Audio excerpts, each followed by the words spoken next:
స్తోత్రం కలుగును. హల్లెలూయా.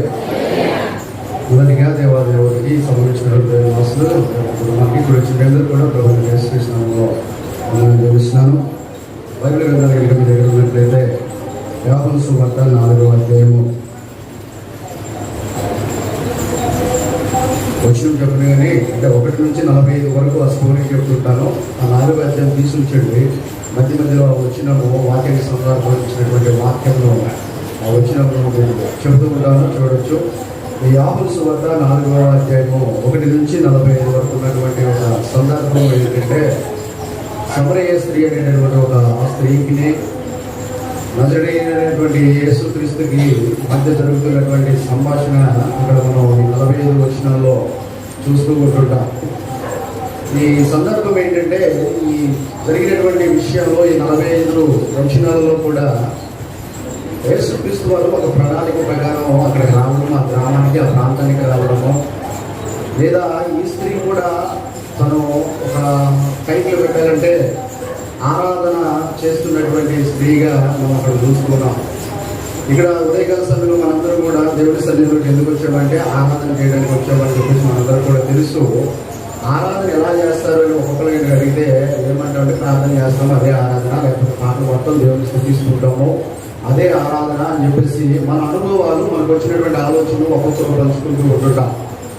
ఇక్కడ ఈ స్త్రీని కూడా ఒకవేళ సమరయ స్త్రీ కనుక ఇప్పుడు మన గుళ్ళు ఇక్కడ కూర్చొని ఉంటే, మన మధ్యలో కనుక ఉంటుంటే, అమ్మ నీ ఆరాధన ఎలా చేస్తున్నావు చెప్పంటే అమ్మ 5 విషయాలు చెబుతూ ఉంటుంది. అక్కడ నేను దేవుణ్ణి ఆరాధన చేసేటటువంటి విధానము, లేకపోతే నేను ఉంటే కనుక ఇలా చేసేదాన్ని ఈ యొక్క 45 వచనాల్లో ఆమె చేసినటువంటి ఆరాధన మనకు కనబడుతున్నట్లుగా చూసుకుంటాం.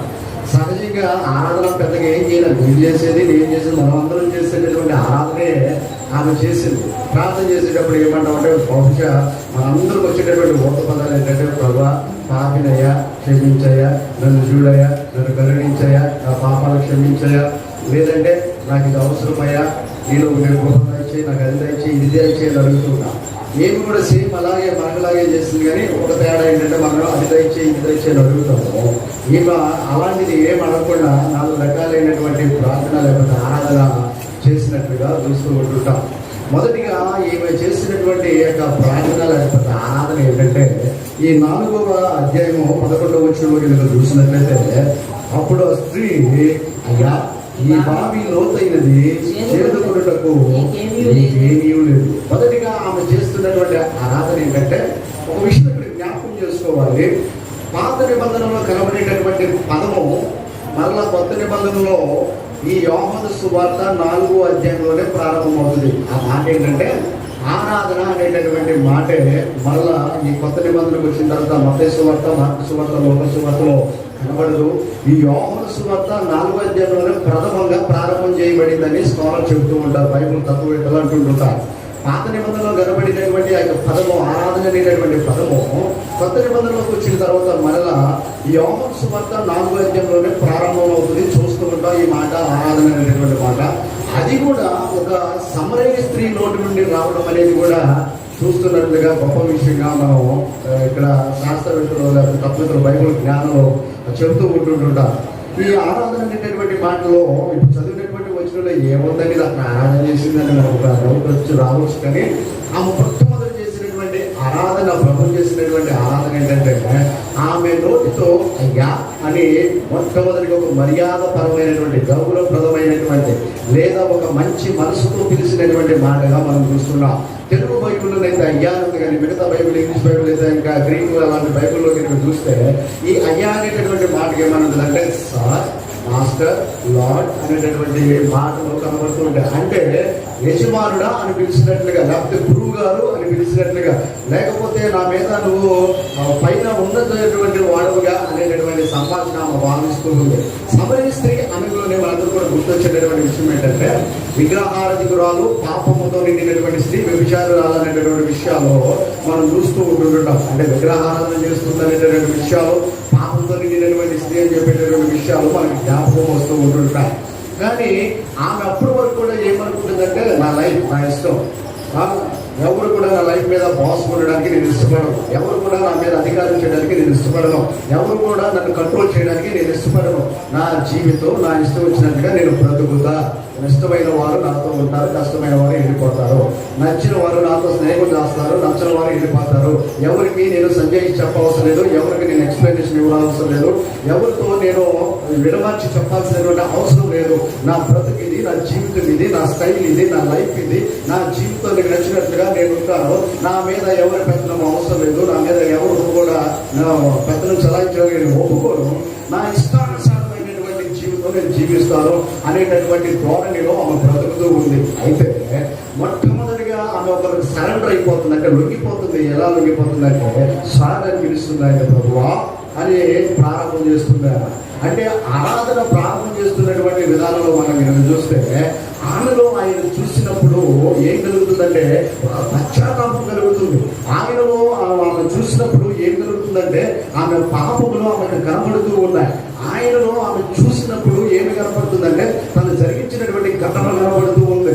అందుకని మనం కూడా ఆరాధనలో ప్రభువా ప్రభువా ప్రభు అని ఏదో ఆరాధిస్తూ తీసుకు చప్పట్లు కొడుతూ ఏడ్చినంత మాత్రాన ప్రభు సన్నిధిలోకి వెళ్ళము, ప్రభు నీతో మాట్లాడడం, ప్రభు కార్యాలను చూడలేము. అందుకని బైబిల్ గ్రంథంలో అన్నాడు కదా, ప్రభువా ప్రభు అని నన్ను పిలిచి ప్రతివాడులో నాకు పాత్రుడు రాడు, భగవంతుడు రాడు, నా కుమారుడు కాదు అని దేవుడు డిక్లేర్ చేసేస్తున్నాడు, చెబుతూ ఉంటుంటాడు. అయితే ఈమె నోటితో ప్రభువా ప్రభు అని పెదవులతో మాట్లాడతలేదు, కానీ హృదయాంతరంగంలో నుంచి ఒక పశ్చాత్తాపమైనటువంటి మాటతో దేవుని ఆరాధన చేయడం ప్రారంభం చేసింది, దేవుని స్తుతించడం ప్రారంభం చేసింది, దేవుని దగ్గర ఒప్పుకోవడానికి సిద్ధపడుతూ ఉంది.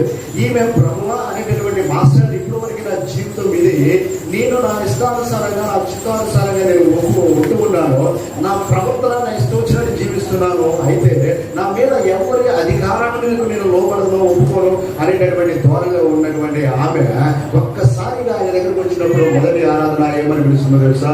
ప్రభువా అని పిలుస్తుంది. అంటే తెలుసా ప్రభువా అంటే మాస్టర్ నేను నీ కింద లోబడిపోతున్నా. గురువుగారి దగ్గర శిష్యుడు ఎందుకు వస్తారో తెలుసా? సంతోషం వస్తుందని కాదు.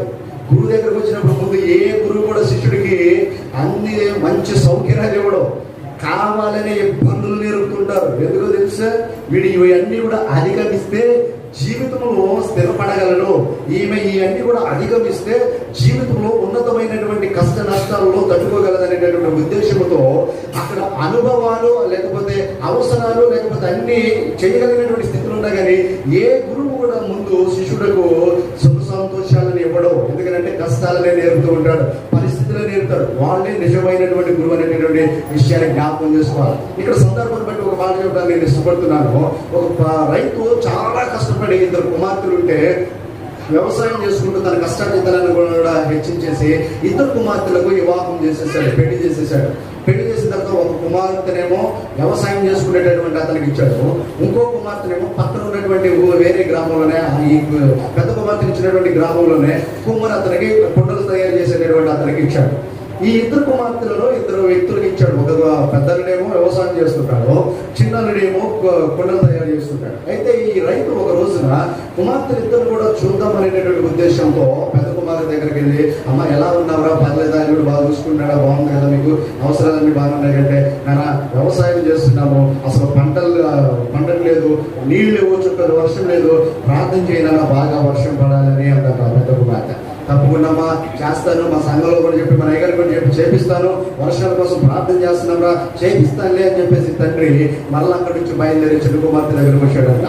చిన్న కుమార్తె దగ్గరకు వచ్చి, ఏమా ఎలా ఉంది మీ కుండ వ్యాపారం అంటే, నాన్న వర్షం పడుతుంది, తుప్పలు పడుతుంది, మాకు ఇక్కడ బాగా ఎండగాయాలని ప్రార్థన చేయలేనా అంటే, ఈయన అన్నాడంటే తప్పకుండా అమ్మ ప్రార్థన చేస్తాను ఎండగాయాలని. మన ఊరు వెళ్ళి మన అయ్యగారికి మన గుళ్ళో సంఘస్థులకి విశ్వాసం కూడా చెప్పి ఆన్లైన్ ప్రేలో కూడా స్లిప్ రాపించి చెప్తాలే, బాగా ఎండలు పడాలని అన్నాడంట. పెద్ద కుమార్తె ఏమో వర్షం పడాలని ప్రార్థన చేయమా, చిన్న కుమార్తె ఏమో ఎండలు గాయాలని ప్రార్థన చేయమని. తండ్రి ఎలా ఉన్నాడు చూడండి, నా సంకటములన్నీ తీరిపోయినట్టుగా ఇద్దరు మధ్య నలిగిపోతున్నాడు. ప్రభా వర్షము దయచేయంటే చిన్న కుమార్తెగా న్యాయం చేసినట్టుంటది, ప్రభా ఎండలు దయచేయంటే పెద్ద కుమార్తెగా న్యాయం చేసుకున్నట్టుంటది. ఇద్దరు కుమార్తెలు ఆయనకు జన్మించినటువంటి వారు, ఇద్దరు కుమార్తెలు ఆయనకు రెండు కళ్ళు ఉంటే ఏం చేయాలో తెలియక ప్రార్థన చేసుకుంటున్నటువంటి సమయంలో వాక్యం వచ్చాడట. సామెతలు 3 వచ్చిన ప్రభా నీకే చెబుతున్నానట. సామెతలు 3:6 అక్కడ ఏమంటుందంటే, నీ ప్రవర్తన అంతటి యందు ఆయన అధికారములకు ఒప్పుకొనుము, ఆయన నీ మార్గము సరళం చేయను. చప్పులు పెడితే నమ్ముతుందిగా. నీ ప్రవర్తన అంతటి యందు ఆయన అధికారములకు ఒప్పుకో, అప్పుడు ఆయన నీ మార్గము సరళం చేయను. నువ్వే చూసుకో. సామెతలు 3:6 అన్నాడంట. వెలలోనే వర్షం పడుతుందంట, గణపరంలోనేమో ఎండగాస్తుందంట. ఎక్కడ చూస్తున్నారు? పడలేదక్క ఎప్పుడు? పడలేదా? హైదరాబాద్లో వర్షం ఉంది, నేను వచ్చేటప్పుడు ఇక్కడ ఏం లేదు, మరి తప్పులు పడుతుంది. అంటే ఒక ఊర్లో ఉంటుంది, వేరే ఊర్లో ఉండట్లా. దేవుని ప్రవర్తన అంతటి అందు ఎప్పుడైతే ఆయన చేతిలో పెట్టి ఆయన అధికారానికి ఒప్పుకుంటామో, దేవుడు మన మార్గాలు సరళం చేస్తాడు. ఎక్కడ ఏది అవసరమో అక్కడే. వేరే ఊరే కాదు, మన ఊళ్ళో కూడా ఒక చోట వర్షం ఉంటే ఇంకొక చోట వర్షం ఉండదు. అలాంటి అనుభవాలు కూడా ఉన్నాయి చాలా. ఒకసారి క్యాంప్కి వెళ్ళాం మేము, బోట్ క్యాంప్ జరుగుతుంది. బాగా వర్షం వచ్చేస్తుంది. ఆత్కూరు గ్రామంలో బాగా వర్షం వచ్చేస్తుంది. లాస్ట్ రోజు అదిగా డీప్కి వెళ్తూ ఉంటారు, ఎక్కువ వెళ్ళిపోతుంటారు ప్రాజెక్టులకి. మేము ప్రార్థన చేస్తున్నాం, ప్రభా ఈ కమిషనింగ్ అంటే వాళ్ళందరూ కూడా ఛార్జ్ ఇచ్చి పంపిస్తుంటారు. ఛార్జ్ అంటే డబ్బులు కాదు, పరిచర్యకి వారిని సన్నద్ధులు చేసి పంపించాలి. ఇక లాస్ట్ ఆటకాలం అనమాట. ఆ రోజున వారిని సిద్ధపరిచి 20 రోజులు మీరు ఫీల్డ్లోకి వెళ్తున్నారు, రకరకాల అనుభవాలు మీకు ఎదురవుతూ ఉంటాయి. అక్కడ చాలా జాగ్రత్తగా మీరు ఇలా ప్రవర్తించాలని ప్రభు పరిచర్య నిమిత్తం వెళుతున్నారు అని చెప్పేసి ఒక కమిషన్ వారికి ఇచ్చేసి పంపిస్తూ ఉంటాం. అలాంటి కమిషన్కి ఎవరేశ్వరి గారు వచ్చారు వాకింగ్ ఇవ్వడానికి. బాగా వర్షం పడుతుంది. మేమందరం కూడా లీడర్లందరూ కూడా కూర్చొని ప్రార్థన చేస్తున్నాం. తిరుగుతున్నారు ఈ ఒక్క గంట లేదా ఈ కమిషన్ అయిపోయే వరకు కూడా, ఈ యొక్క ప్రార్థన అయిపోయే వరకు కూడా ఇక్కడ వర్షం పడకుండా సహాయం లేదు ప్రార్థన చేస్తుంటే ఏం తెలుసు, మా చుట్టూ కూడా భయంకరమైనటువంటి వర్షం. ఆ క్యాంపస్ ఒక చుక్కలేదు. దేవునామ స్తోత్రం. చుట్టూ వర్షం ఉంది, పక్కన కూడా వర్షం ఉంది, కానీ ఆ క్యాంపస్ లో మాత్రం ఏ విధమైనటువంటి చుక్క కూడా లేదు. కారణం ఏంటో తెలుసా? మన అధికారములకు ఎప్పుడైతే దేవుని అధికారములకు మనం ఒప్పుకొని ఆయన అడిగి ఆయన చేతిలో పెడుతుంటామో, ఏది అవసరమో దానిని తీర్చగలిగినటువంటి దేవుడై ఉంటున్నాడు. ఇక్కడ ఈ స్త్రీ కూడా అప్పటి వరకు కూడా ఆమె ఇష్టానుసారంగానే తన బ్రతుకును ప్రారంభం చేసింది. తన ఇష్టానుసారంగానే జీవిస్తుంది. తను మోసపూరితమైనటువంటి బ్రతుకు ఎవరికి తెలియకుండా అందరిని కూడా కుటుంబ సభ్యులను, రక్త సంబంధాలు, తోబుట్టులను, కుటుంబాన్ని మోసం చేస్తూ తన బ్రతుకులను కొనసాగిస్తున్నటువంటి పరిస్థితుల్లో ఆమె చెబుతున్నటువంటి మొట్టమొదటి ఏమని చెబుతుందంటే, ఆరాధన చేసేటటువంటి ప్రభువా నేను నీకు సరెండర్ అయిపోతున్నానయ్యా, నేను నీ చేతుల్లోకి వచ్చేస్తున్నాను ప్రభా, నేను నీ అధికారం కిందకు వచ్చేస్తున్నాను. ఎందుకు తెలుసా? నీ మహోన్నతుడైనటువంటి దేవుడు పైన ఉన్నటువంటి వాడవు, ఆకాశముని సింహాసనము, భూమిని పాదపీఠము కనుక నీలాంటి మహోన్నతుడైనటువంటి దేవునితో నేను వాదించలే. నీలాంటి మహోన్నతుడైనటువంటి దేవుడిని విడిచిపెట్ట నా బ్రతుకు నేను పాడు చేసుకుంటే, ఇలాంటి అద్భుతమైనటువంటి దేవుడికి దూరంగా ఉండా నేను ఇన్ని కష్టాలు గొలుగులు తెచ్చుకునేది నా చేతులలో నేను చేసుకుంటున్నాను. ఇప్పుడు వరకు నా మీద ఎవరు అధికారం చేయడానికి ఇష్టపడతలేదు. అయితే ఈ క్షణం నుంచి ప్రభా నేను ఈ సన్నిధికి వస్తున్నాను, నిన్ను మాస్టర్ అని పిలుస్తున్నాను, గురువు గారు అని పిలుస్తున్నాను, నేను నిన్ను ఆరాధన చేస్తున్నానని ఆమె ఎప్పుడైతే ఆరాధన చేయడం మొదలుపెట్టిందో, ప్రభు కృపను బట్టి దేవుడు ఆమెను కూడా కరుణించినట్లుగా మనం చూస్తున్నాం. అందుకనే యోహాను సువార్త 4:4 మాట ఉంటుంది కదా, ఆయన సమరయ మార్గంలో వెళ్ళవలసి వచ్చింది కనుక, సమరయ మార్గంలో వెళ్ళవలసి వచ్చింది కనుక యాకోబు తన కుమారుడైన యేషోబుకి ఇచ్చిన భూమి దగ్గర ఉన్న సమరయలోని శుకారని ఒక ఊరికి వచ్చాను. సరే, ఈ 4వ వచనంలో 4వ అధ్యాయంలో ఏమంటాడంటే, ఆయన సమరయ మార్గమున వెళ్ళవలసి వచ్చిన. నిజానికి ఆ మార్గం వెళ్ళకూడదు. ఒకసాట యేసు ప్రభు ఏమన్నాడంటే, మత్తయి సువార్త 10:5 చెబుతాడు కదా, సమరయలో ఉన్నటువంటి మార్గంలోకి మీరు వెళ్ళొద్దు శిష్యులకు చెబుతుంటాడు. మత్తయి సువార్త 10:5 అంటాడు కదా, యేసు ఆ 12 మందిని పంపుచు, యేసు ఆ 12 మందిని పంపుచు వారిని చూసి వారికి ఆజ్ఞాపించినది ఏమనగా మీరు అన్యజనుల దారిలోనికి వెళ్ళకుడి, సమరయుల ఏ పట్టణంలోనైనా ప్రవేశింపకుడు. వెళ్ళొద్దు మీరు.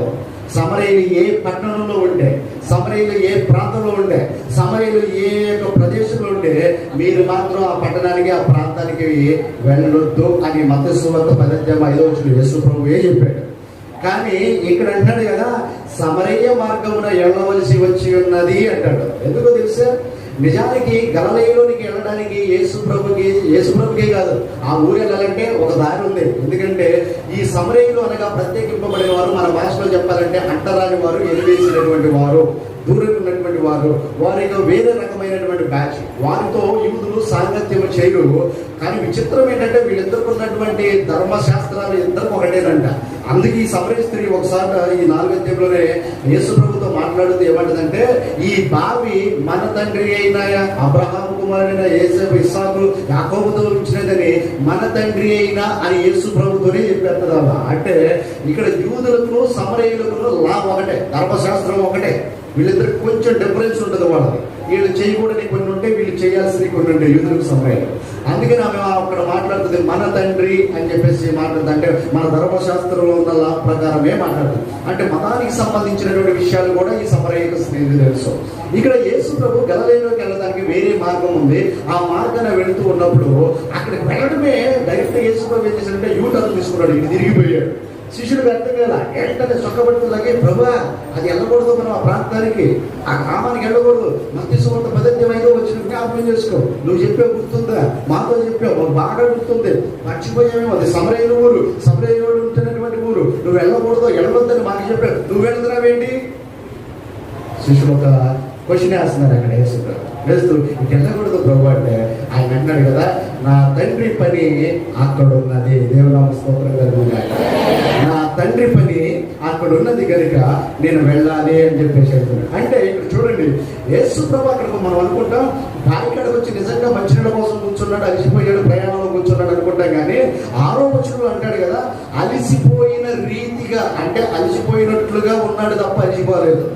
6వ వచనంలో అంటాడు కదా, అలసిపోయిన రీతిగా కూర్చున్నాడు ఆయన ఉంటుంది తప్ప అలసిపోయి కూర్చున్నాడు అని ఉండదు. అలసిపోయి కూర్చున్నాడనే లేదు, అలసిపోయిన రీతిగా, అంటే ఆ విధంగా కూర్చొని వెయిట్ చేస్తున్నాడు. ఒక ప్రణాళిక ఎప్పుడంటే అక్కడ బయలుదేరక ముందే ఆయన ఒక ప్రణాళిక కలిగి ఉన్నాడు. ఏంటి? పలానా మార్గానికి వెళ్ళాలి, పలానా ఆమెను దర్శించాలి, ఈ రోజున ఆమె ప్రభు దగ్గరకు, తండ్రి దగ్గరకు నడిపింపబడాలి, సంఘంలో చేర్చబడాలి అనేటువంటి ఉద్దేశం ఆయన ఎప్పుడు జ్ఞాపకం చేసుకున్నాడు. ఆయన ప్రణాళిక కలిగి ఉన్నాడు కాబట్టి ఆ ప్రాంతానికి వెళ్ళాల్సి వచ్చింది. ఈ రోజు ఇక్కడ కూర్చున్నటువంటి నీ కోసం, నా కోసం, మన పరమందు ఉన్నటువంటి తండ్రి పరలోకంలో ఉన్నప్పుడే భూమి మీదకి ఏం తెచ్చడానికి ముందే నీ గురించినటువంటి ప్రతి జ్ఞాపకము, నిన్ను కూర్చున్నటువంటి ప్రతి అవసరత, నిన్ను కూర్చున్నటువంటి ప్రతి విషయం ఎరిగినటువంటి దేవుడు ఒక ప్రణాళికబద్ధంగా నీ కోసం ఈ భూమి మీద అడుగుపెట్టాడనేటువంటి విషయాన్ని జ్ఞాపకం చేసుకోవాలి.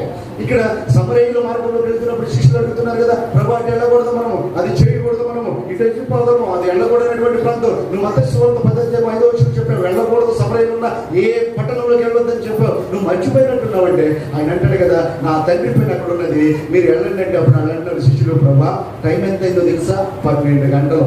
ఇది ఏ టైమో తెలుసా? భోజనం చేసే టైం. సరే, నువ్వంటే ప్రభు కాబట్టి ఏ రాళ్ళలో రొట్టెలు చేసుకుని తినేసేస్తావు, ఏదైనా చేసేస్తావు. ఇప్పుడు మా పరిస్థితి ఏంటి అంటే ఆయన అన్నాడు కదా, సరే మీరు వెళ్ళి మీ భోజనం తెచ్చుకుంటే శిష్యులందరూ కూడా అమ్మాయ 1 అవర్ పర్మిషన్ ఇచ్చాడు దేవుడు లంచ్ బ్రేక్, అలా వెళ్ళేసి తబలాలో కూర్చొని బిర్యానీ తినొద్దాం అన్నట్టుగా వెళ్ళిపోయారు అన్నమాట. వెళ్ళిపోయిన తర్వాత ఈయన అక్కడ అలసిపోయిన రీతిగా బావి కాడ కూర్చుంటే ఈ స్త్రీ కరెక్ట్గా 12 గంటలప్పుడు ఆ నీళ్లు చేదుకోవడానికి అని వచ్చింది. అక్కడికి వచ్చిన తర్వాత ఏమకున్నటువంటి ఆచార ప్రకారం ఏంటంటే, ఏమో వృత్తి ఏంటంటే విగ్రహారాధన, పాపముతో నిండినటువంటి స్త్రీ కాబట్టి ఏ పురుషుని చూసినానో ఆ దృష్టితోనే చూస్తుంది. ఇక అంటే పాప దృష్టితోనే చూస్తుంది. యేసు ప్రభుని కూడా అక్కడ చూస్తూ నేను అనుకుంటుంటాను, ఈ స్త్రీ అలాగే యూదుడు, ఈయన వేషధారణ, ఈయన కట్టుబడి చూస్తుంటే యూదులాగా ఉన్నాడు. యూదులు సాంగత్యం చేయరు, యూదులు మాతో కలిసి ఉండరు కాబట్టి, మాతో మాట్లాడరు కాబట్టి ధైర్యం చేసి ఈ రోజున మిట్ట మధ్యలో ఇక్కడ ఒంటరిగా కూర్చున్నాడంటే ఒకవేళ పాపం చేయడానికి వచ్చి ఉంటాడు అని తన మనసులో అనుకుందేమో, లేకపోతే అదే స్వభావం, అదే దృష్టితో ఆయన చూస్తూ ఉందేమో. అక్కడికి వచ్చినటువంటి క్షణంలో ఈయన చూస్తున్నప్పుడు ఈమె కూడా ఆయన చూస్తూ ఉండే పాపంతో నిండిన, ఇంకా ఏదైనా విషయాలు మాట్లాడతాడేమో అని చెప్పేసి అడుగుతుంటే ఈయన యేసు ప్రభు ఆమె అంటుంది కదా, మొదటిగా నా ఆరాధన ప్రభువాన్ని నేను ఒప్పుకుంటున్నాను, రెండవది ఈయన చెప్పినటువంటి ఈయన ఏమంటాడంటే, రెండవది ఆయన నాతో మాట్లాడాడు అంటే. వీళ్ళిద్దరి మధ్య సంభాషణ మొట్టమొదటిగా ఎవరు బాగా ప్రారంభం చేశారంటే దేవుడే, యేసు ప్రభువే మాట్లాడుతున్నాడు. ఏమని అడుగుతున్నాడంటే, అమ్మా కొంచెం నాకు నీళ్ళు ఇస్తావా, దాహం ఇస్తావా అని ఈయనే మాట్లాడుతున్నాడు. మొట్టమొదటిగా మాట్లాడినప్పుడు సరే ఏదో నిదానంగా మాట్లాడగలుగుతున్నాడు కదా, పాపం చేయమని అడుగుతాడేమో, లేదా పాపము ఆలోచన వస్తాయేమో అని ఈ స్త్రీ చూస్తుంటే ఈయన అనుకున్నటువంటి రీతిలో శ్రేష్టమైనటువంటి ఆయన నోటి నుంచి మాటల వల్ల, పదాల వల్ల ఈ స్త్రీ అంటది కదా, అయ్యా నువ్వు మాకు యాకోబు బావి చూపించాడు, యాకోబు బావి అంటాం మేము, ఇస్సాకు యేసేపు వీళ్ళు, వాళ్ళకంటే గొప్పగా మాట్లాడుతున్నావే, వారు నాన్నగారి కంటే వారి తండ్రి అబ్రహాము కంటే గొప్పగా మాట్లాడుతున్నావే, ఏదో పైనుంచి దిగి వచ్చినటువంటి ప్రవక్తగా మాట్లాడుతున్నావే, నీతులు మాట్లాడుతున్నావే, యథార్థత మాట్లాడుతున్నావే, పరిశుద్ధత పవిత్రత గురించి మాట్లాడుతున్నావే అని చెప్పేసి ఈ స్త్రీ అడుగుతున్నప్పుడు ఈయన అంటున్నాడు కదా, అవును నువ్వు అనుకుంటున్నట్టుగా నేను ఆయననే అని చెప్పినప్పుడు ఈ స్త్రీ చేస్తున్నటువంటి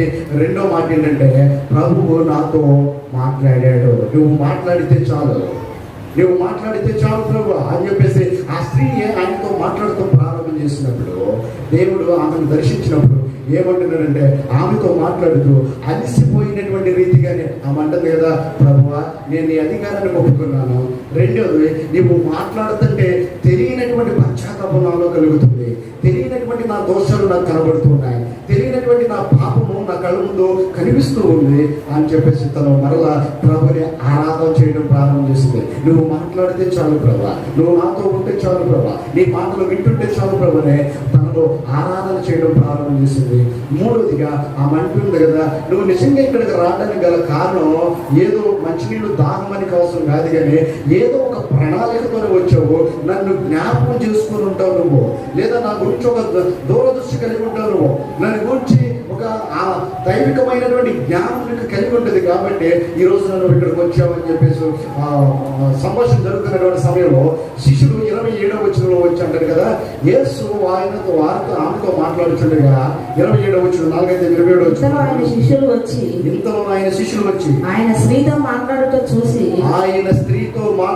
చూసి ఆశ్చర్యపడదు గాని నీకేమి కావాలని ఆయనను ఈమెతో ఎందుకు మాట్లాడుచున్నామని ఆయనను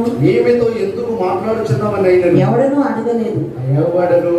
చాలని గురువు గారు కదా, శిష్యులు కొన్నిసార్లు అడగాలన్నా టైం వేస్తుంది, అమ్మ పెద్దోడు కదా గురువు గారు ఏమనుకుంటారని శిష్యులు ఆమెతో మాట్లాడుతూ చూసి అంటున్నారంట, నీకేం కావాలి, ఆమెతో మాట్లాడుతున్నావేంటి, లేకపోతే ఆమెతో నీకు మాట్లాడేది, ఆమె ఎవరో తెలుసా, నీకు అన్నీ తెలిసినటువంటి వాడివేగా, నువ్వు ఎందుకు మాట్లాడుతున్నావు, అసలు ఆ స్త్రీతో మాట్లాడితే నిన్ను గురించి ఏమనుకుంటుందో తెలుసా, ఎవరో ఏమనుకునేది అడ్డొచ్చు, మేమేమనుకుంటున్నావో తెలుసా, అసలు నీ గురించి నువ్వేంటి, అసలు ఆ స్త్రీతో మాట్లాడుతున్నాంటే ప్రభా నీకు ఎవరు పిచ్చాలోచన స్నేహం ఏంటి, లేకపోతే నువ్వేమన్నా పాపపు ఆలోచన తలపులు తలుస్తున్నావు ఏంటి అన్నట్టుగా వీరు మనసులో ఒకరికొకరు వాళ్ళు ఇష్టం వచ్చినటువంటి అభిప్రాయాలు ఎందుకు మాట్లాడుతున్నామని కానీ, లేకపోతే ఆమెతో నీకేం పని అని కానీ వీళ్ళు అడగాలనుకున్నారు, కానీ ఎవరు కూడా అడగలేనటువంటి పరిస్థితిలో ఉన్నారు. ఇక చేయలేక ఏమి మాట్లాడలేక ఏమన్నారంటే, ప్రభువా భోజనం తెచ్చుకున్నాం, తిన్నాం, నువ్వు కూడా వస్తావా, మరి నీకు కూడా పార్సల్ తెచ్చామంటే ఆయన అంటాడు కదా, నా భోజనం వేరే ఉంది, మీ భోజనం మీరు చేయండి.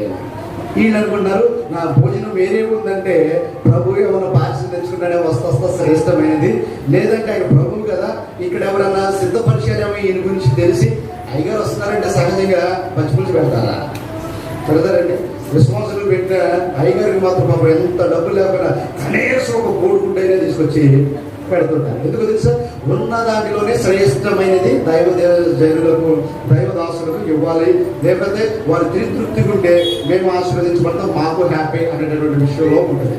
ఈ శిష్యులు కూడా అనుకుంటున్నారు కదా, ఏమనుకుంటున్నారంటే ఈయనకి సపరేట్గా ఎవరైనా శ్రేష్టమైనది తెచ్చున్నారేమో అని శారీరకమైనటువంటి భోజనం గురించి ఆలోచిస్తున్నారు తప్ప ఆయన ఆత్మ సంబంధమైనటువంటి ఆయన భోజనం గురించి ఆలోచించలేదు. ఆయన భోజనం వేరే ఉందంటే ఏంటి తెలుసా, ఆయన ఆకలి దప్పికలు దేనికోసం ఉన్నాడు తెలుసా, నశించిన దానిని వెదకి రక్షించుటకు మనిషి కుమారుడు ఈ లోకానికి వచ్చెను. తినడానికి రాలా, తాగడానికి రాలా, ఎంజాయ్ చేయడానికి రాలా, నీ లోకానికి ఒక పర్పస్, ఒక ఉద్దేశంతో దేవుడు ఈ లోకంలోకి వచ్చాడు, ఈ భూమి మీద కాలు పెట్టాడు. ఎందుకు వచ్చాడు తెలుసా, నశించిన దానిని వెదకి రక్షించడానికి మనిషి కుమారుడు ఈ లోకానికి వచ్చాడు. ఆయన భోజనం ఏంటంటే నశించిపోతున్నటువంటి ఒక ఆత్మను రక్షించడమే ఆయన ఆహారం. దేవునామ స్తోత్రం కలుగుగాక. నశించిపోతున్నటువంటి ఒక పాపి విషయమై ఆయన కలిగి ఉన్నటువంటి ఆశే ఆయనకు ఉన్నటువంటి భోజన పానీయాలు విషయాన్ని జ్ఞాపకం చేసుకోవాల్సిందిగా ఇక్కడ మనం ఆలోచన చేస్తున్నాం. శిష్యులు అడుగుతున్నారు, ప్రభా ఆమెతో నీకేం పని, లేకపోతే ఆమెతో నువ్వు ఎందుకు మాట్లాడుతున్నావు అడగాలనుకుంటున్నారు. వారు సంభాషణ చేసుకుంటున్నారు, కానీ ఎవరు కూడా అడగలేనటువంటి పరిస్థితిలో ఉన్నారు. నిజానికి ప్రభు అక్కడ వెళ్ళబడినటువంటి ప్రాంతము, మాట్లాడబడినటువంటి స్త్రీతో మాట్లాడుతున్నటువంటి సందర్భంలో మాట్లాడుతున్నాడు, కానీ ఆయన ఉద్దేశం వేరు. ఆయన నీతి గురించినటువంటి తప్పిక ఆకలి కొని ఉన్నాడు.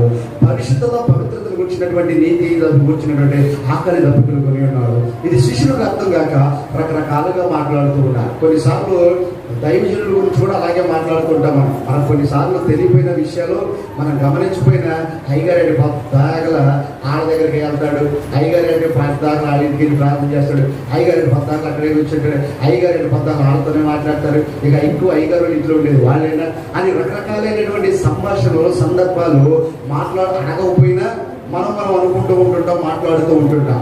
కానీ ఆ ఉద్దేశము ప్రణాళిక వేరు. ఒక పాపి విషయమై దేవుడు కలిగినటువంటి ఆకలి దప్పికలు దైవచనుడు కూడా అలాగే ఉంటుంది. ఒక పాపి విషయం పదే ఎడుతూ ఉంటారు, మాట్లాడుతూ ఉంటారు, బలపరుస్తూ ఉంటారు, లేదా ఆత్మీయమైనటువంటి అభివృద్ధి కోసం సంభాషణ చేస్తుంటారు తప్ప ఎప్పుడు కూడా సరస్వతులైన సర్వపమైనను మాట్లాడకూడదని బోధించేటటువంటి వారు ఎప్పుడు కూడా అలా మాట్లాడేటటువంటి విషయాలు ఉండవు. ఇక్కడ దైవజనుడు ప్రభువే, యేసు ప్రభువే మాట్లాడుతూ ఉంటే శిష్యులు కూడా అనుకుంటారు, ఆమె ఎందుకు మాట్లాడుతున్నావు అని. ఒక్కడు కూడా అడగలేకపోతున్నారు. వాళ్ళు మదన పడిపోతున్నారు, వాళ్ళు నలిగిపోతున్నారు, వాళ్ళు ఏవేవో ఊహించుకుంటున్నారు. ఒక బ్లాక్ చెక్ ఖాళీ చెక్ కలిగిస్తే ఎంత రాసుకున్నట్టు ఇక వాళ్ళ ఇష్టం.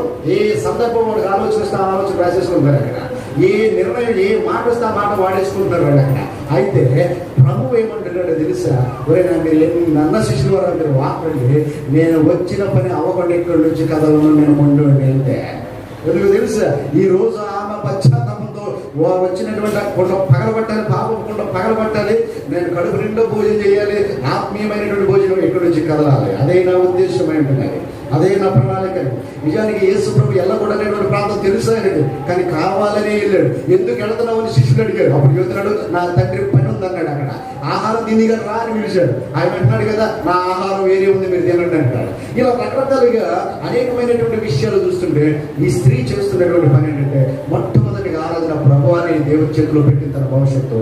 రెండోది అంటాడు, అయ్యా నువ్వు ఇక్కడ కూర్చొని ఈ సమయంలో అలసిపోయిన వాడి రీతిగా వెయిట్ చేస్తున్నావంటే ఎవరి కోసమో వెయిట్ చేస్తున్నావు. గుడ్డికైతే కూర్చోవు కదా, నీకు దాహం లేదు, నీకు ఆకలి లేదు, నీకు కొంచెం సేద తీర్చుకుంటున్నావు అనుకోవడానికి నీడ కూడా లేదు, మండు టెండ ఇది, అది కూడా పెట్ట మధ్యాహ్నం 12 గంటలకు.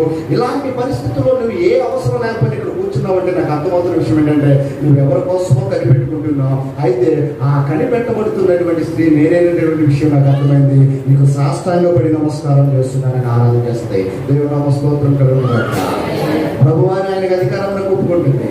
రెండోది, నీవు నన్ను చూసావయ్యా, నా కోసం ఒక ప్రణాళిక కలిగి ఉన్నావయ్యా, అందుకని గలలు ఏ మార్గంలో ఆ దారిని వెళ్తారు, నువ్వు ఈ దారిని వచ్చావంటే ఎవరి కోసమో వెయిట్ చేస్తున్నావు, అది నా కోసమని నువ్వు మాట్లాడినప్పుడు నాకు తెలిసింది, నువ్వు నన్ను చూసావయ్యా, నీకు వందనాలని చెబుతుంది.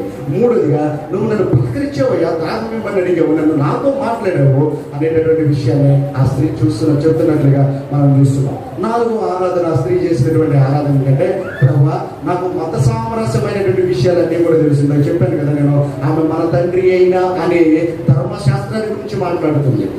ఇలాంటి ధర్మశాస్త్రం మనకున్నటువంటి లాభం నుంచి మాట్లాడుతుంది. మతపరమైనటువంటి ధర్మశాస్త్రం గురించినటువంటి ఇక అన్ని విషయాలు కూడా ఆమె గ్రహించింది. ఆమె ఉన్నటువంటి వారికి ఉన్నటువంటి రూల్స్ అండ్ రెగ్యులేషన్స్ అన్ని కూడా తెలుసు, నియమ నిబంధనలు, వాటన్నిటిని కూడా అనుసరిస్తూ వాటి గురించి మాట్లాడుతూ ఇప్పటి వరకు కూడా నాకు రూల్స్ తెలుసు కాబట్టి నేను రూల్ ప్రకారం వెళ్తున్నానంటే మాట్లాడేటటువంటి ఆమె చెబుతున్నటువంటి మాట ఏంటంటే, నాలుగోది, ప్రభా నా కనులు తెరవబడినవి, నా దీపము వెలిగించబడినది, ఇప్పటి వరకు మత ముసుగులో నేను ఉన్నాను, నా ముసుగు తొలగించబడినది, నీకు స్తోత్రం అంటుంది. దేవునామ స్తోత్రం కలుగుగాక. చాలాసార్లు మనం కూడా మత ముసుగులో క్రైస్తవులు కానీ, మా అమ్మ క్రైస్తవుడు, మా నాన్న క్రైస్తవుడు, మా తాతల కాడి నుంచి మేము క్రైస్తవులే, మేము ఇప్పటి నుంచి ఏంటండి మా అమ్మ నాన్న కాడి నుంచి కూడా మేము మనసు చేయగలుగుతాం. ఇదే ఆలోచన, మత సామరస్యమైనటువంటి ముసుగు. వాళ్ళు వెళ్ళారు కాబట్టి నేను వెళ్ళాలి, అక్కడ పెళ్లి చేసుకున్నాను కాబట్టి అక్కడికి వెళ్ళాలి, లేకపోతే గుడిలోకి నేను ఈ కులంలో పుట్టాను కాబట్టి ఈ దేవుడిని ఆరాధన చేయాలి, లేదా మాకు ఉన్నటువంటి ఆచార అలవాట్ల ప్రకారం ఆదివారం ప్రాంతానికి వెళ్ళాలి, స్తోత్రం అనాలి, కొంచెం వినాలి, వచ్చేసేయాలి.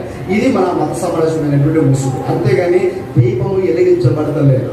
ఈ స్త్రీ కూడా అలాంటి మత సామరస్యమైన రూల్స్ అన్ని కూడా తెలిసి వాటి నిబంధన ప్రకారమే ప్రవర్తిస్తూ ఉంటుంటే యేసు ప్రభు ఎప్పుడైతే ఆమెతో మాట్లాడటం ప్రారంభం చేశాడో ఆమెలో ఉన్నటువంటి అజ్ఞత తొలగిపోయి ఆ యొక్క దీపము వెలిగించబడినట్లుగా మనం చూస్తూ ఉంటాం. ఆ అజ్ఞత తొలగిపోయింది, ఆ దీపం వెలిగించబడింది, మనోనేత్రాలు తెరవబడ్డాయి. ఆ మనోనేత్రాలు తెరవబడినప్పుడు ఆమె చెబుతున్న మాట ఏంటంటే, ఇదిగో ప్రభా, నన్ను వెతకి నువ్వు వచ్చేసావు ప్రభా, నన్ను ఇలా నువ్వు బ్రతికిస్తున్నావు, నన్ను ఎక్కడి నుంచో తీసుకొచ్చావు, నువ్వు ఏదో ఒక ప్రణాళికతో ఒక ఉద్దేశంతో నువ్వు నా ప్రాంతానికి వచ్చావు, నా గ్రామానికి వచ్చావు, నా కోసం నిరీక్షిస్తున్నావు, నా కోసం వెయిట్ చేస్తున్నావు, నాతో మాట్లాడావు. నా హృదయం అనేటటువంటి మత ముసుగుని తొలగించి నా తలుపులు తెరచబడింది. అందుకే ప్రకటన అంటాడు కదా, ఇదిగో ఆయన హృదయం అనేటటువంటి తలుపునంత నుంచొని తట్టుచున్నాడు, ఎవడైనా ఆయన స్వరము విని తలుపు తీర్చిన విడల ఆయన లోనికి వచ్చి వారితో కలిసి భోజనం చేసి వారితో కలిసి ఉంటాడనేటువంటి విషయాన్ని ప్రకటనలో మనం చూస్తూ ఉన్నాం. ఈ స్త్రీ ఎప్పుడైతే దేవుని మాట ప్రారంభం చేశాడో మాట్లాడటం, ఆమె వినడం ప్రారంభం చేసిందో, అలాంటి పరిస్థితుల్లో ఆమె అంటుంది కదా, అయ్యా ఇదిగో నిజమే ప్రభా, నువ్వు నన్ను పిలిచావు ప్రభా, ఆ పిలుపులకు తగినటువంటి బ్రతుకు, నువ్వు నన్ను పిలవడానికి నేను యోగ్యురాలను కాదు, అర్హత లేదు. పరిశుద్ధులు, పవిత్రులు, విశ్వాసులు, మారు మనసు పొంది బాప్తిసం తీసుకొని బలంలో ఉంటున్నటువంటి వారు మీ యూదులలో చాలా మంది ఉన్నారు, కానీ సమరయుల్లో కూడా పాడైపోయిన వెలివేయబడినటువంటి వారిని చూస్తారు మమ్మల్ని యూదులు. అందులో నా క్యారెక్టర్ వేరు, నాకు ఒక ప్రత్యేకత ఉంది, అయ్యో నాకు ఒక గుర్తింపు ఉంది, నాకు ఒక పేరు ఉంది. అలాంటి నన్ను నువ్వు వెతకి రక్షించి నిన్ను వెంబడించడానికి పిలుస్తూ ఉన్నావు. నన్ను నువ్వు ఎదుర్కొంటూ వచ్చావు, నన్ను రక్షింప చూసావు, నిన్ను వెంబడించమని పిలుస్తున్నావు. ఇదిగో ప్రభా, నా పాపలు బ్రతుకుని, నా రోత బ్రతుకుని నువ్వు మార్చేసావని నేను విషయాన్ని జ్ఞాపకం చేస్తున్నాను. అందుకని పాత పాటలో ఒక పాట ఉంది కదా, ఏ రీతి స్థితిలో అన్నటువంటి సందర్భాల్లో ఒక వచ్చిన అంటాడు కదా, వెదకి నన్ను ఇలా చేరితివి వెంబడింపగా బ్రతుకులు మార్చితివి.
వెదకి నన్ను రక్షించువయ్యా, నిన్ను వెంబడించడానికి నన్ను పిలుస్తున్నావు.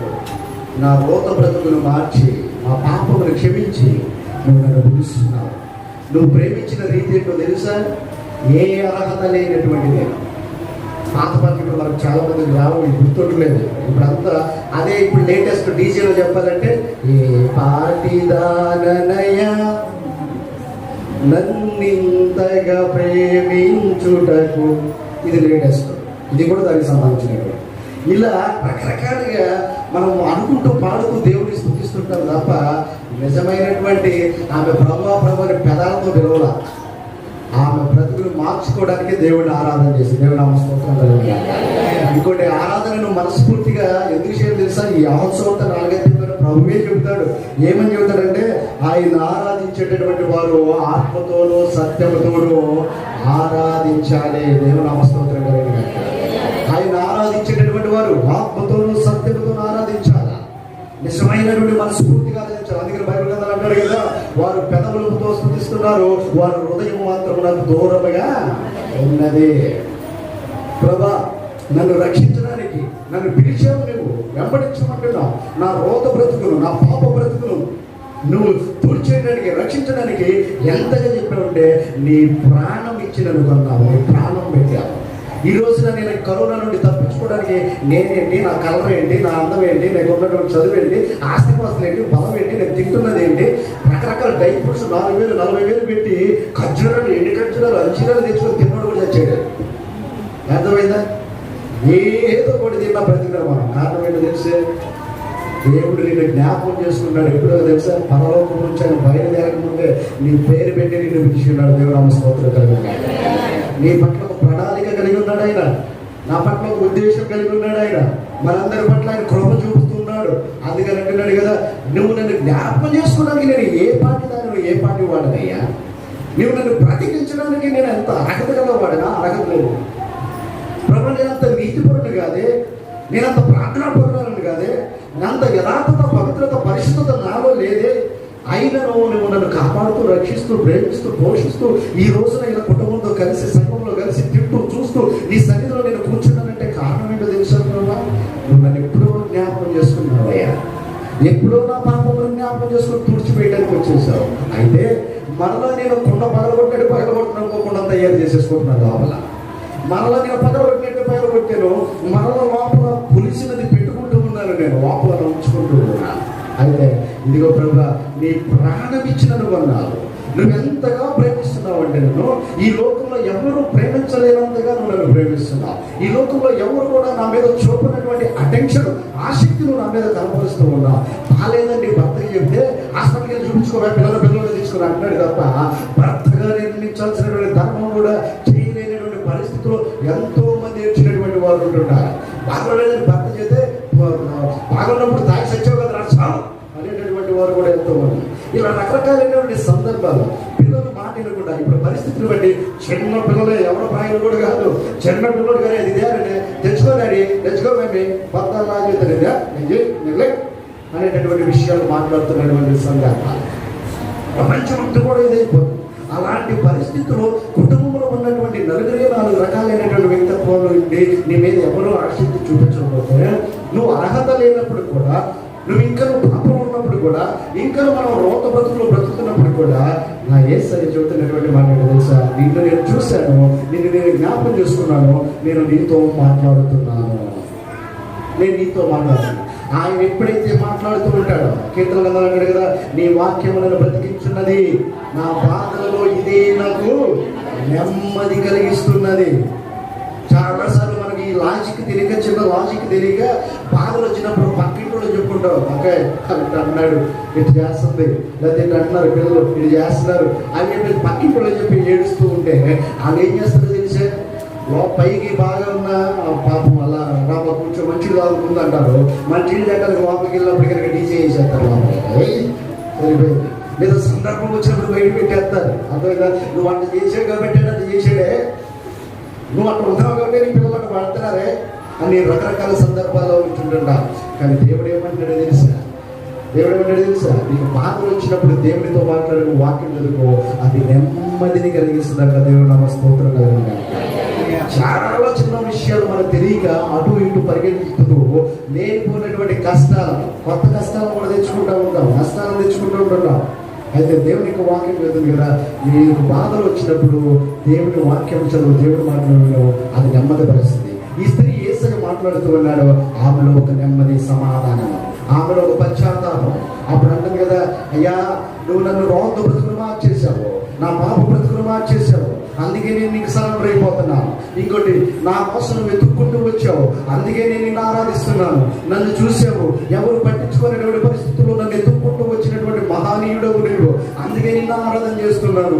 ఇంతవరకు నాతో మాట్లాడడానికి ఏ పురుషుడు పాపం చేయడానికి పిలిచాడు, మాట్లాడాడు తప్ప ఇలా నన్ను ప్రాణంగా ప్రేమించి మనిషిగా మార్చడానికి ఎవరు నాకు ఏ విధమైనటువంటి ఆసక్తి కనపరచలేదు. నువ్వు మాట్లాడుతుంటే నాకు ఒక సమాధానం దొరుకుతుంది, నీతో మాట్లాడుతుంటే నాకు ఒక నెమ్మది కలుగుతుంది, నువ్వు నాతో ఉంటే ప్రభా నాకు ఒక దీవెన కలుగుతుంది అని చెప్పేసి ఆమె ఆరాధన చేయడం ప్రారంభం చేసింది. ప్రభా నువ్వు మాట్లాడుతుండగా నాలో మనోనేత్రం తెరవబడుతున్నది, నాలో ఉన్నటువంటి దీపం వెలిగించబడుతున్నది, నాలో ఉన్నటువంటి జ్ఞానము ప్రచురించున్నది ప్రభు అని చెప్పేసి దేవుని స్తుతించడం ప్రారంభం చేసింది. చివరిగా లాస్ట్గా అంటది కదా, యాకోబు సువార్త 4:39 వచనంలో అంటది, భ్రష్టు పట్టినటువంటి నా జీవితాన్ని మార్చడానికి నువ్వు వచ్చావయ్యా.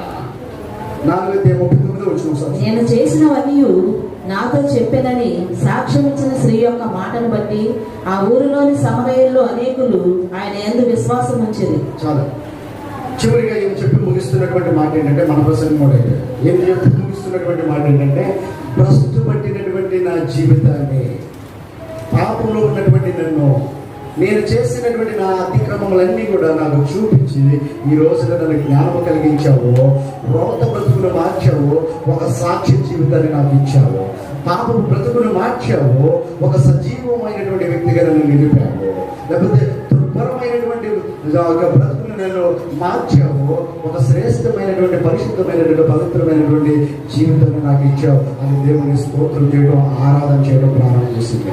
ఈ రోజున మనం కూడా ఆరాధన చేస్తుంటాం. ప్రభు అని నోటితో పిలిస్తే కాదంట, భావంతో కూడినటువంటి, అర్థంతో కూడినటువంటి. అందుకని అంటారు కదా, ఆత్మతోనూ సత్యంతో ఆరాధించాలి, నీ పూర్ణ మనసుతో ఆత్మ సైతంతో లోపల నుంచి నువ్వు ఆరాధించాలి. రెండోది, నీ ఆరాధనలో సత్యం ఉండాలంటే నిజం ఉండాలా, ఉట్టుడు కాదు. మీకు ఒక సందర్భం చెప్పాను, మళ్ళీ చెప్పి సందర్భం ముగిస్తున్నాను. ఒక రోజున ఒక భార్య భర్తలతో రొయ్యలు కూర ఇష్టమంట, బాగా తెచ్చుకొని చక్కగా కేజీ తీసుకొచ్చి వండు. ఈ రోజు ఎవడో మన ఇంటికి రావడానికి వెళ్ళేది, గేట్ వేసేసే ముందు ఫ్రై చేసేసి చక్కగా కూర్చొని తిందాం అనుకున్నాడంట. ఈ లోపల నేను చుట్టం కూడా తెలుసుకుని వస్తుంటే ఈ భార్య భర్తలు తిరగకుండానంట, వాడు వచ్చేస్తున్నాడు, నేను ఆయన అన్నం తినకుండా ఈ రొయ్యలు కూర తినకుండా వాడు 7 జిల్లాలో మంచి అవసరం వస్తుందంటాడు. పెట్టే వరకు వాడు కాబట్టి మన ఇద్దరు ఒక నాటకం వేద్దాం, ఏంటో తెలుసా, గొడవడుకున్నట్టు యాక్షన్ చేద్దాం, నేను నేను కొట్టినట్టు ఊరికినే చీపురు కర్ర తీసుకున్నట్టు పెళ్ళాలి కొడతాను, నువ్వు ఏడ్చినట్టు యాక్షన్ చేయి, మన ఇద్దరు గొడవ చూసాడు వెళ్ళిపోతాడు, వాడు వెళ్ళిపోవడం గేట్ వేసుకొని తినేసేద్దాం అనుకున్నాడు. సరే అని చెప్పేసి ఎంతో అండర్స్టాండింగ్తో ఉన్నారు భార్య భర్తలు. వీడు వచ్చాడు, నిజంగానే కూర్చున్నాడు, ఏం తిన్నా బాగా, ఏంటి సండే స్పెషల్ అన్నాడు. ఏముందన్నారు, రొయ్యి తెచ్చాడు, ఏదో చిన్న కొంచెం తీసుకొచ్చాడు, ఇన్నే వచ్చింది అవి వండుతున్నారు అన్నట్టు. సరే వండు తిని అదాలని కూర్చున్నాడు. వీళ్ళ పథకం ప్రకారం వంట అయిపోయింది, పెట్టుకున్నారు, కూర్చున్నారు. వీడు అంతసేపుడికి నిజంగా తినే వరకు వెళ్ళేదని లేడు. వీడు స్టార్ట్ చేస్తున్నాడు, సైన్ చేస్తున్నాడు, భర్త అన్నాడు. ఈయన లోపలికి వెళ్ళి ఏదో కర్ర తీసుకొని కొట్టినట్టు కొడుతుంటే అమ్మో అమ్మో నడుతుంది. వీడు నిజంగానే లేచిపోయాడు. సరే వాళ్ళు కొంచెం ఏదో టెన్షన్లో ఉన్నట్టున్నారు, మళ్ళీ వస్తాను అనుకుంటూ వెళ్ళాడంట. వీడు వెళ్ళిన తర్వాత ఈ భర్త అంటున్నాడంట భార్యతో, తల్లిగా నేను కొట్టాను అనుకున్నా కదా, నిన్న నిజం కొట్టినట్టే చేశాను కదా అంటే, నేను నిన్ను కొట్టలేదు, కిందే కొట్టాను. ఏముందంట, నిజంగానే ఏడుతున్నాను అనుకున్నావు కదా, నేను ఆడట్లేదు, నేను ఊరిని యాక్షన్ చేశాను. ఈ లోపల గేట్సాడు వెళ్ళాడంట, నేను వెళ్ళాను అనుకున్నారు కదా, నేను వెళ్ళలేదు, ఇక్కడే ఉన్నాను అన్నాడు. అంటే ఎవరికి వారు అసలు ఇంకా ఆస్కారం అవ్వట్లేదు అనమాట. ఎవరికి వారు ఇంకా జీవించేస్తూ ఉంటుంటారు, నటించేస్తూ ఉంటుంటారు. దేంట్లో నటించిన పర్లేదేమో కానీ ఆరాధన విషయంలో, భక్తి విషయంలో, యథార్థ విషయంలో, నీతి విషయంలో మోసపుచ్చుకుంటే బైబిల్ గ్రంథాలు అంటారు కదా, మీ పాపములను ఒప్పుకునగా మీరు కప్పుకోండి, లేకపోతే వాటిని కనుక మీరు దాచిపెట్టుకున్నట్లయితే వర్తిల్లరు కానీ శాపమును పాపమును తెచ్చుకుంటారు. కప్పుకొనగా ఒప్పుకొనగా కప్పుకుంటే మీరు శాపగ్రస్తులు అయిపోతారని దేవుని వాక్యము చెబుతుంది. మిమ్మల్ని మీరే మోసపుచ్చుకుంటారని చెబుతుంది. వాక్య ప్రకారం ప్రవర్తించకుండా మీకు మీరే మోసపుచ్చుకుంటారు. అది ఎవరిలో మోసం చేస్తున్నావు అనుకుంటాం కానీ నీకు నీవే మోసపుచ్చుకుంటావు. ఆ మోసం ఎప్పుడు తెలుస్తుందో తెలుసా? ఆరోగ్యం క్షీణించిపోయి, ఆర్థిక పరిస్థితులు దెబ్బతిరిగిపోయి, మంచంలో లెగలేని స్థితిలో ఉన్నప్పుడు, పరీక్షవాతం వచ్చేసి, గుండెకి సంబంధించిన జ్వరం వచ్చి, భయంకరమైనటువంటి రోగాలు వచ్చి, కాళ్ళు చేతులు పడిపోయి, అప్పుడు ప్రభు గుర్తొస్తాడు, అప్పుడు శాపలు గుర్తొస్తాడు, అప్పుడు సంఘం గుర్తొస్తుంది, అప్పుడు ప్రార్థన గుర్తొస్తుంది. అలాంటి విషయాలు అప్పుడు గుర్తొస్తుంది. ఆరోగ్యం ఉన్నప్పుడే నాతో పోటుగడి లేడన్నట్టుగా విరవబీగుతూ ఉంటుంటాము. అనారోగ్యం వచ్చినప్పుడేమో ప్రభు గుర్తొస్తుంటాడు. కానీ ప్రభు ఏమన్నాడు తెలుసా? నువ్వు ఆరోగ్యం ఉన్నప్పుడు నేను జ్ఞాపకం చేసుకున్నా, అనారోగ్యంలో కూడా నేను నిన్ను విడిచిపెట్టేటువంటి వాళ్ళని కాదు, విడిచిపెట్టేటటువంటి వాళ్ళని కాదు.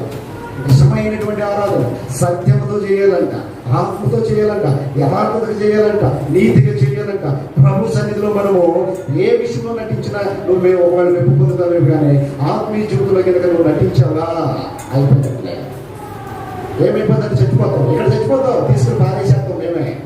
తర్వాత అక్కడ ఉండదంట రెండోసారి సాగుండదు. ఎక్కడ ఏడటము, పండు కొట్టుకుంటాము, రొమ్ము కొట్టుకుంటాము, ప్రలాపించడమే భయంకరమైనటువంటి మండుచున్నటువంటి అగ్నిగుండం. నువ్వు ఇక్కడ నటించావా అక్కడ నటించడానికి కూడా ఏమన్నావు. కాబట్టి ప్రియమైనటువంటి సమరీ స్త్రీ ఏ విధమైనటువంటి ఆరాధన చేస్తుందో, సరెండర్ అయిపోయిందో, నన్ను చూస్తానికి వచ్చావయ్యా అని మాట్లాడాను. నువ్వు నాతో మాట్లాడి నాకు మేలయ్యా అందో. నువ్వు మాట్లాడితే నా మనోనేత్రాలు వెలిగించబడుతున్నాయా అందో. నా ప్రస్తుత జీవితాన్ని మార్చి మంచి సజీవ సాక్ష్యం ఇచ్చాలని స్థుతించిందో ఆ విధమైనటువంటి స్థుతిని మనస్ఫూర్తిగా ఆత్మతో సత్యంతో చేసినప్పుడు అనేకమైనటువంటి ఆశీర్వాదాల మేలు మన కుటుంబ సంఘం చూస్తాం. దేవుడికి కృపను గ్రహించును కాక. ప్రార్థన చేసుకున్నాం. పరిశుద్ధుడా నీకు వందనాలు స్తోత్రాలు చేస్తున్నాం. ఈ ఉదయకాల సమయంలో ప్రభు ఆరాధనలో పాల్గొన్నటువంటి మేము సమయ స్త్రీ జరిగించినటువంటి ఆరాధన ప్రకారం సత్యముతో ఆత్మతో పూర్ణ మనసుతో ప్రభు మిమ్మల్ని ఆరాధించడానికి కృప మాకు దయచేయండి. భక్తిపరుడుగా భక్తిపరురాలుగా నీతిమంతురాలుగా యథార్థవంతుడుగా ప్రభు ఇందుకు నలుగురికి నటిస్తూ జీవిస్తూ నన్ను నేనే మోసం చేసుకుంటున్నాను. తుదుపది నన్ను మరణమునకు శాపమునకు ప్రభు అనారోగ్యమునకు దారి తీస్తున్నాడు. నీ లేఖనములు సెలవిచ్చినట్టుగా ఇదిగో సమరస్త్రీ ఇప్పటి వరకు తన ఇష్టానుసారంగా మై ఓన్ లైఫ్ అంటే నా సొంత జీవితం నా ఇష్టం అంట ప్రభా. ఎప్పుడైతే మేము నుంచి తెలుసుకున్నాం ప్రభా మీకు సరెండర్ అయిపోయింది, లొంగిపోయింది. ఇక్కడ ఉన్నటువంటి మేము ఇప్పటి వరకు కూడా మా జీవితం నా ఇష్టం అన్నట్లుగానే జీవిస్తున్నాం. ఈ ఉదయకాల సమయంలో పరిశుద్ధాత్మ దేవాన్ని నాతో మాట్లాడావు. నా బ్రతుకు ఒక ప్రణాళిక ఉందయ్యా, నా జీవితానికి ఒక పరమార్థం ఉందయ్యా. నేను బ్రతుకుంటున్నానంటే ఒక ప్రణాళిక, ప్రత్యేకత ప్రణాళిక నా గురించి కలిగి ఉన్నప్పుడు నీ ప్రణాళిక నీ చిత్తం నా జీవితంలో నెరవేర్చబడాలంటే నేను నీకు లొంగిపోతున్నాను ప్రభా. ఇప్పుడు వరకు పెదవులతో ఆరాధిస్తున్నాను. నా హృదయం నిండా ప్రభా లోకానుసారమైనటువంటి లోక సంబంధమైనటువంటి విషయాలు, లోకంలో చేయబడినటువంటి విషయాలతో నిండిపోయాను. పాపాత్మరాజు స్త్రీ కుటుంబంతో కొట్టినట్లుగా ప్రభా మీరు ఈ రోజున నన్ను హెచ్చరించినను నేను విడవలేకపోతున్నాను. విడవాలని ఆత్మ దగ్గర ప్రభావ విడవలేకపోతున్నాను. మీ పరిశుద్ధాత్మ సహాయాన్ని నడిపి తోడును నాకు దయచేయండి, నాకు అనుగ్రహించండి ప్రభావ. నీకు వందనాలు స్తోత్రం చేస్తున్నాను. నిజమైనటువంటి ఆరాధన ఆత్మతో సత్యంతో నేను కూడా చేసేటటువంటి కృప నాకు దయచేయండి ప్రభా. ఇది నా రోగ జీవితాన్ని మార్చండి. నన్ను జ్ఞాపకం చేసుకోవడానికి ఏ పాటి వాడను ప్రభా, నన్ను దర్శించడానికి ఏ పాటి రాలను ప్రభా. అయినను ప్రభా ఎంతగా ప్రేమించండి నా కోసం సిలువలో ప్రాణం పెట్టి నేను రక్తం చిందించి విలువ పెట్టుకున్నావు ప్రభా. విలువ లేనటువంటి నన్ను నా కుటుంబంలోనే విలువ లేదు, నా బిడ్డల దగ్గర విలువ లేదు, నా భార్య భర్త దగ్గర విలువ లేదు, నా బంధువులే విలువ లేదు ప్రభా. విలువ లేనటువంటి నన్ను అమూల్యమైనటువంటి శ్రేష్టమైనటువంటి విలువైనటువంటి రక్తం ఇచ్చుకున్నావు ప్రభా. నీకు వందనాలు స్తోత్రం. అలాంటి నిన్ను నేను ఏడిపిస్తున్నానయ్యా, అలాంటి నిన్ను నేను దూషిస్తున్నాను ప్రభా, అలాంటి నిన్ను నేను నిందిస్తున్నాను ప్రభా, అలాంటి నీకు నేను దూరం అయిపోయి బ్రతుకుతున్నాను ప్రభా. నా జీవితాన్ని నేనే భ్రష్టు చేసుకుంటున్నాను, శాపగ్రస్తం చేసుకుంటున్నాను, నిందలు అవమానాల పాలు చేసుకుంటున్నాను. ఎన్నిసార్లు గద్దించినా నేను లోపడలేకపోతున్నాను. అయితే ప్రభా నీ వాగ్దానం సెలవిస్తున్నటువంటి రీతి ఎన్నిసార్లు గద్దించినా నేను లోపడని వాడు హఠాత్తుగా మరణించును అని చెప్తున్నాను. అలాంటి మరణం నాకు సంభవిస్తే నేను ఏమైపోతాను? అలాంటి మరణం నా కుటుంబంలో సంభవిస్తే ఏమైపోతాను? అలాంటి మరణం మా జీవితంలో కలిగితే ప్రభా నేను ఎక్కడికి వెళ్ళిపోతాను? వాళ్ళని క్షమించు, నీకు వందనాలు స్తోత్రం చేస్తున్నాను. నాతో నేను మాట్లాడుతున్నందుకు నీకు వందనాలు. నీవు మాట్లాడితే మేలే, నీవు మాట్లాడితే ఆశీర్వాదం, నీవు మాట్లాడితే దీవెన ప్రభా. నీకు వందనాలు స్తోత్రం చేస్తున్నాను. సత్యంతో ఆరాధన చేసిన కృప నాకు దయచేయి, ఆత్మతో స్తుతించేటటువంటి కృప నాకు దయచేయి, సజీవమైనటువంటి సాక్ష్యం నాకు దయచేయి. యేసు నామములో నామ తండ్రి.